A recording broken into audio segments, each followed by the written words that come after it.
Oi irmãos, tudo bem? Bem-vindos a mais um vídeo aqui do canal, mais um vídeo de estudo da Palavra de Deus.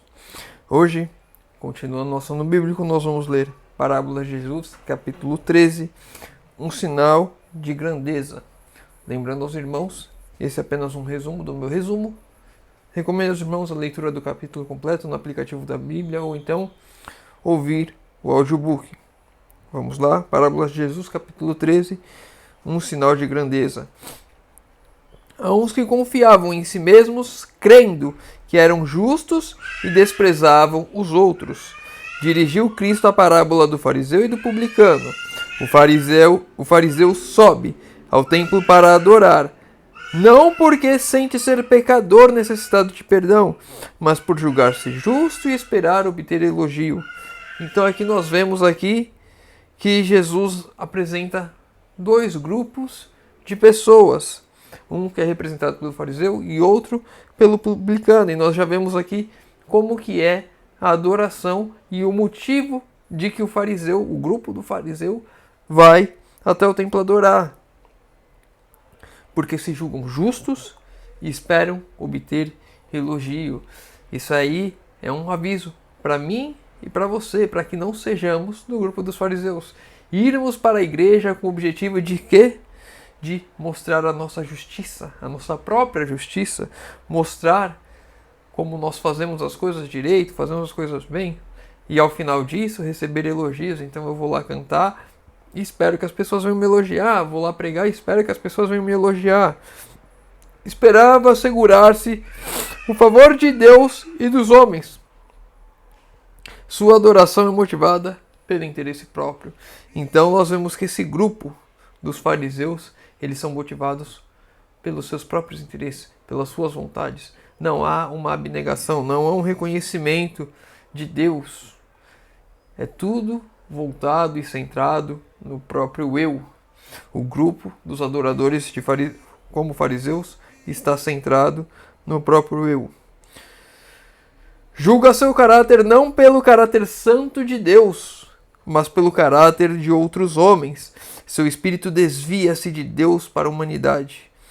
Este é o segredo de sua satisfação própria. Então é claro, obviamente, se eu e você formos nos compararmos com outros, pode ser que sejamos e tenhamos uma aparência de bondade. Pode ser que as pessoas vejam em nós alguma coisa boa. Pode ser que nós mesmos vemos em nós algumas coisas boas. Se eu vou me comparar com um estuprador, com um assassino, eu vou parecer muito bom, mas a minha comparação não é com homens. A minha comparação, se for com homens, estarei agindo justamente como fariseu e estarei me colocando em terreno de tentação, em terreno em que eu irei pecar, irei cair, porque irei colocar a justiça em mim, como se eu fosse justo por mim mesmo. Quando eu tenho que olhar para alguém para me comparar, eu tenho que olhar para Cristo.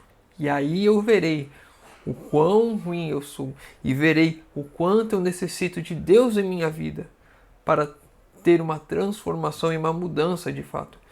Comparar com homens é muito fácil. Agora, quando nós nos comparamos com Deus, com Cristo, quando olhamos para Cristo, aí nós vemos a nossa real situação aqui. A religião do fariseu não toca a pessoa, não atenta para o caráter semelhante ao de Deus, nem para o coração cheio de amor e misericórdia. Dá-se por contente por uma religião que só se refere à vida exterior. O grupo dos fariseus, eles estão preocupados em viver a vida exterior da religião. É o ir para a igreja, é o ir pregar, é o ir cantar, é o ir para a escola sabatina. Alguns não vão, mas alguns, aqueles que se vestem de justiça, têm que chegar na escola sabatina, têm que estar no horário na igreja. É o primeiro a chegar para estar lá cumprimentando as pessoas, não porque é uma adoração a Deus, não porque ele está querendo se colocar como servo ali das pessoas, mas porque ele quer ser reconhecido por isso. Sua justiça lhe é própria e o fruto de suas próprias obras, e é julgada por um padrão humano. Então ele coloca as suas próprias obras à mostra, colocando em comparação com o padrão humano.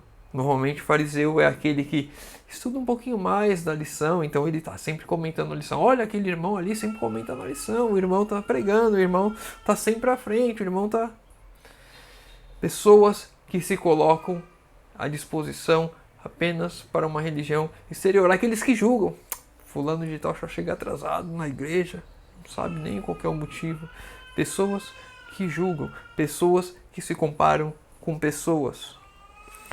Temos que tomar cuidado para não sermos fariseus, porque essa é uma tentação que está à porta de nós. Quando nós confiamos em nós mesmos, tendemos a tropeçar nesse ponto.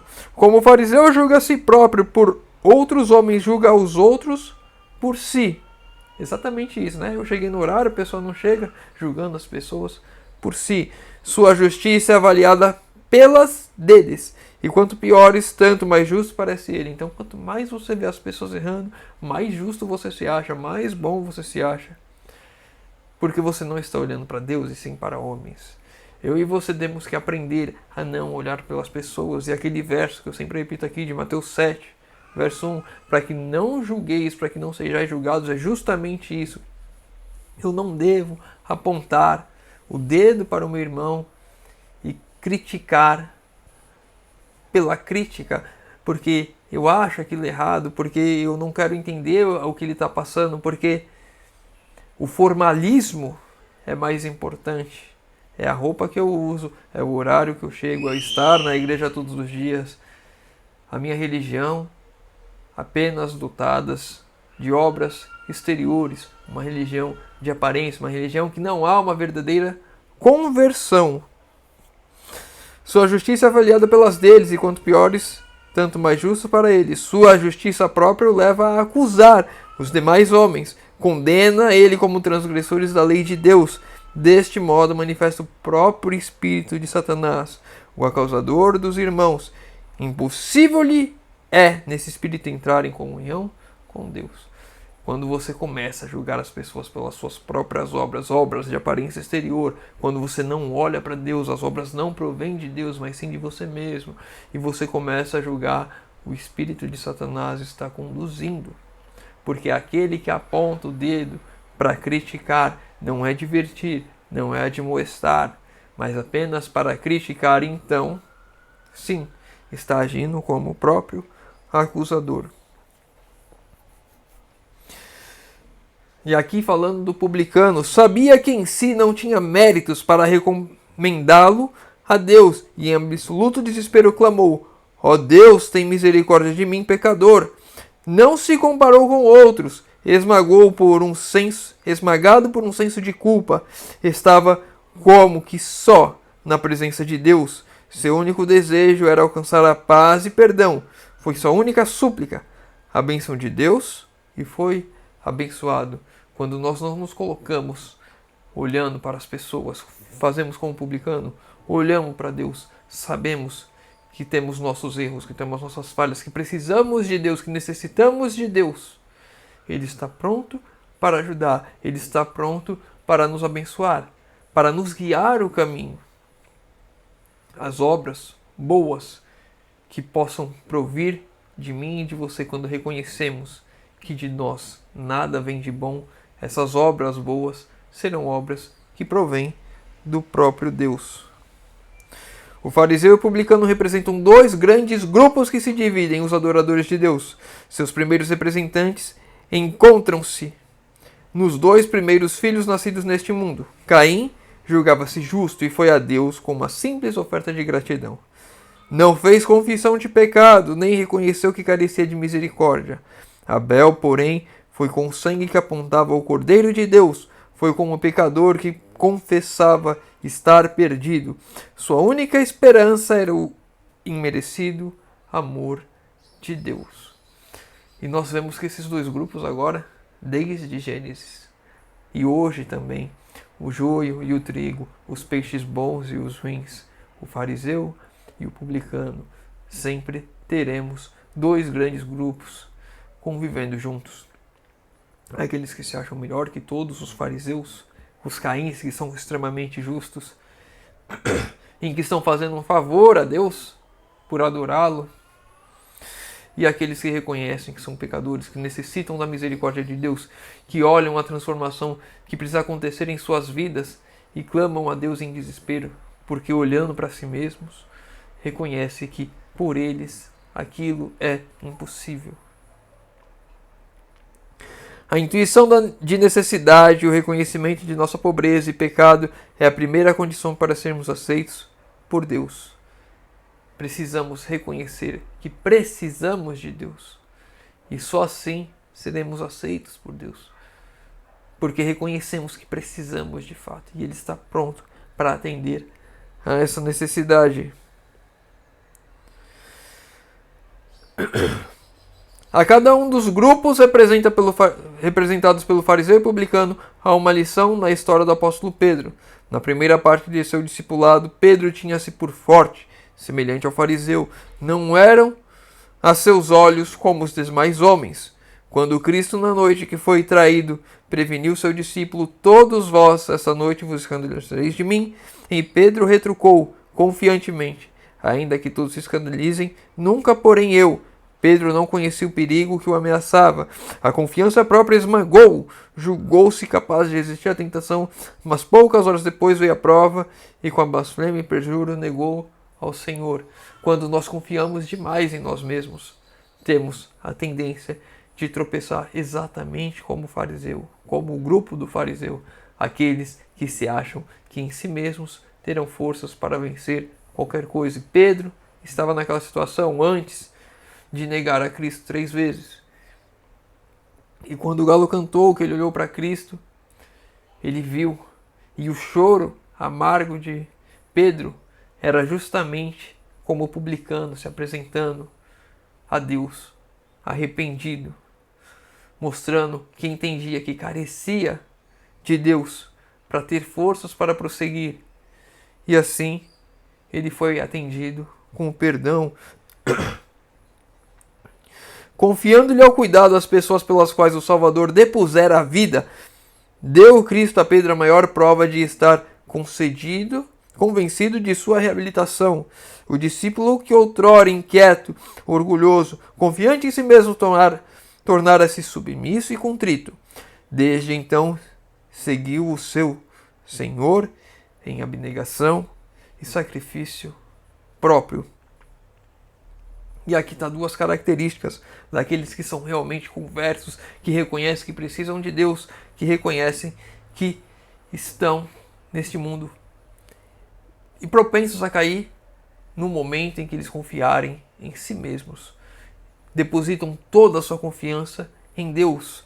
E essas 2 características são a abnegação, abrir mão do próprio eu, e o sacrifício próprio, ao ponto de me sacrificar, seguir a Jesus onde quer que eu tenha que ir, fazer a vontade de Deus, qualquer que seja a palavra de Deus.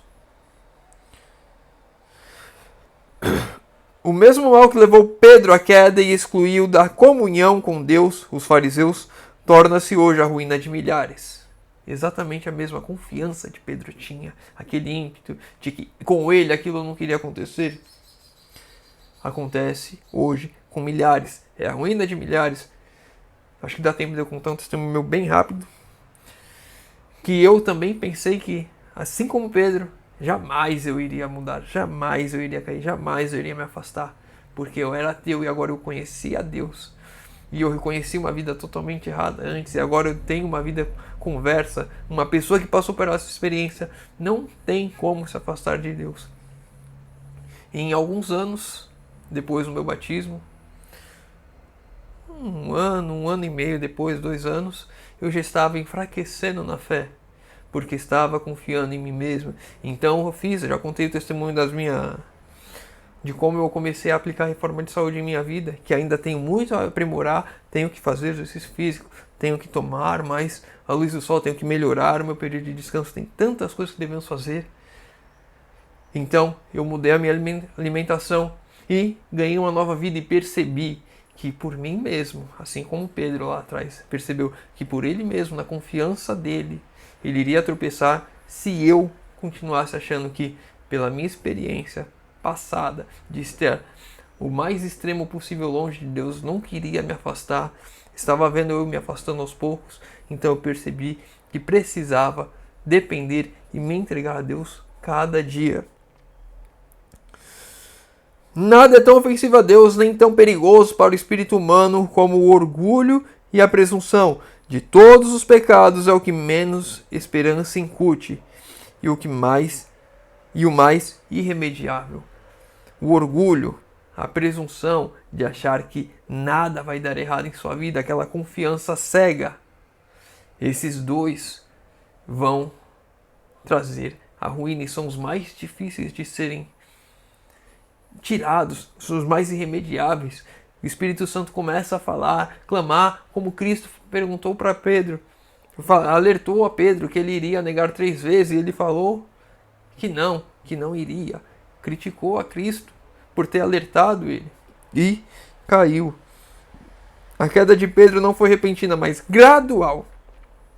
A confiança em si mesmo induziu-o à crença de que estava salvo e desceu passo a passo a caminho descendente até negar o seu mestre.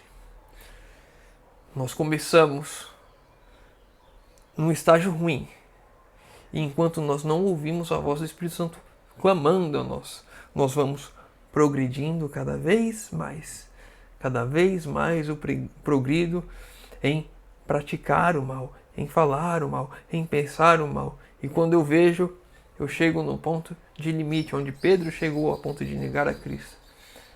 E ali, apenas ali, quando ele olhou a Cristo, ele se arrependeu e entendeu. E nós vemos Judas em uma situação parecida. Estava ali num grau ruim e foi piorando cada vez mais. Até o ponto que no tribunal ele lança as moedas, clama a Caifás que Jesus é inocente, mas ele, em vez de se arrepender, ele clama a Jesus para quê?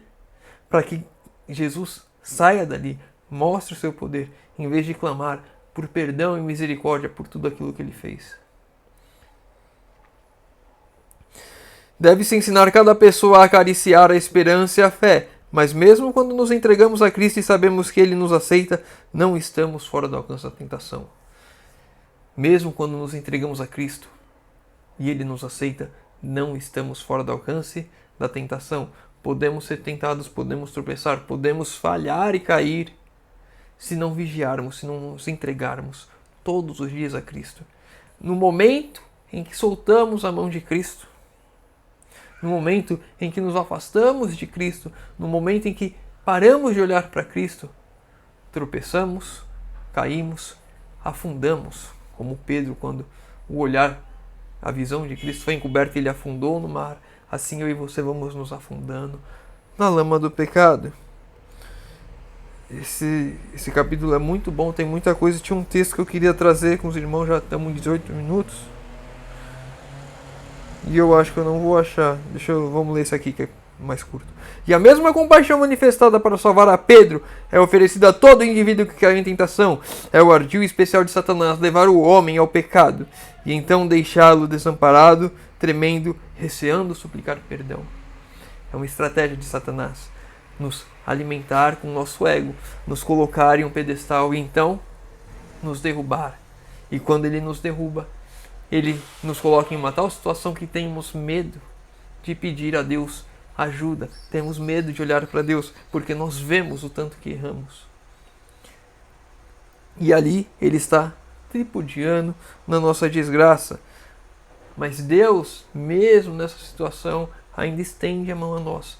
Mas precisamos não ter medo de nos achegarmos a Deus, mesmo com as nossas falhas, mesmo com as nossas dificuldades, mesmo com todos os problemas à nossa volta. Temos que ter confiança em Deus e nos achegar a Deus. Não importa o quão longe você e eu fomos do nosso pecado. Ainda há esperança para cada um de nós.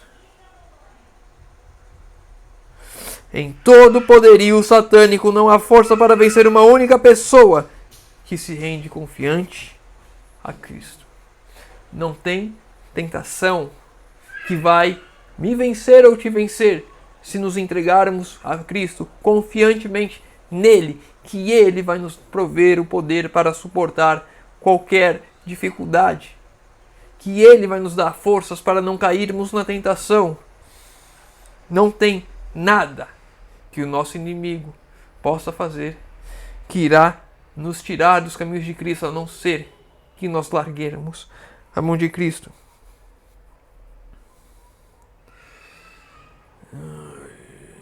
Eu não vou achar, então eu já vou para o último texto. Mas eu recomendo aos irmãos que leiam esse capítulo completo, porque é muito bom.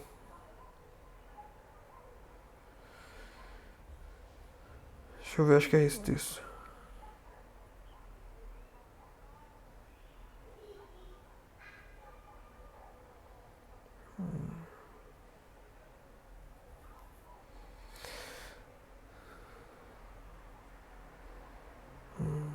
Vamos ler esse mais um e a gente encerra. Deus não vos ordena temer, que deixará de cumprir suas promessas. Em sua carência se cansará. Deixar de cumprir suas promessas, que sua paciência se cansará, ou que sua compaixão há de faltar. Temei que vossa vontade não seja mantida à sujeição da vontade de Cristo, que os vossos traços de caráter herdados e cultivados vos dominem a mente. Esse é o nosso único medo que temos, que o nosso próprio caráter, que é aquelas coisas que nós cultivamos a vida inteira, que a natureza carnal, humana, que deseja o pecado, que deseja as coisas ruins deste mundo, que ela não nos domine. E para isso devemos confiar plenamente em Cristo, devemos entregar nossas vidas a Cristo por completo, sem deixar nada de fato, sem tentar agarrar o mundo e a Cristo ao mesmo tempo, porque isso vai nos enraizar cada vez mais no mundo. Aproximando-se o pecador da cruz erguida e prostrando-se junto à mesma, atraído pelo poder de Cristo, dá-se uma nova criatura. Quando eu e você nos achegarmos à cruz, quando permitimos que o poder que vem da cruz nos transforme, o poder de Cristo nos transforme, seremos uma nova criatura. É-lhe dado um novo coração, torna-se uma nova criatura em Cristo Jesus. Já não sou mais eu, mas Cristo passa a viver em mim. A partir de então, que eu e você possamos aprender com esses dois grupos a tomar cuidado com nós mesmos, a olharmos, não nos comparando com os nossos irmãos, com o nosso próximo, com as pessoas ao nosso redor, mas olharmos para Cristo. E aí vamos reconhecer que o que Cristo fez, quem Cristo é aquele que é o nosso objetivo, o nosso exemplo. E veremos que temos muito a mudar e que por nós mesmos, com a nossa força, nunca iremos chegar e alcançar aquilo, apenas com a atuação do Espírito Santo em nossas vidas. Vamos encerrar por aqui. Se o irmão ficou com alguma dúvida, deixa nos comentários. Leu o capítulo completo, tem algum outro ponto que queira comentar, alguma outra dúvida, deixa nos comentários. Pedidos de oração nos comentários, que eu vou estar orando por todos. Convido aos irmãos que puderem fechar os olhos para falarmos com Deus. Senhor Deus, Pai amado, obrigado, Senhor, que mais uma vez temos a oportunidade de abrir a Tua palavra e de estudar. Pai querido, que essa lição seja útil para nós hoje, Senhor. Que possamos tomar cuidado para que a nossa religião não seja cheia de obras exteriores, uma religião que foca no exterior, que nós, de fato, olhando para Cristo, possamos ver o quão precisamos de Ti, Senhor. O quão estamos longe de sermos bons nessa terra. E os nossos irmãos, assim como nós, estamos todos em pé de igualdade. Não importa o nosso pecado, o pecado do nosso irmão. Quando nós olhamos para Cristo, somos todos iguais e precisamos de Ti, Senhor amado. Por favor, derrama Teu Santo Espírito Santo em nós. Que o Senhor transforme a nossa vida e que o caráter perfeito de Cristo seja impresso em nossas vidas. Que possamos aqui nos enraizar na Tua palavra e darmos fruto para aqueles que estão à nossa volta. Não para os nossos méritos, não para a nossa glória, mas para a honra e glória do Teu santo nome, Senhor amado. Te pedimos isso em nome de Jesus. Amém. Meu irmão, fica com Deus e que Deus te abençoe.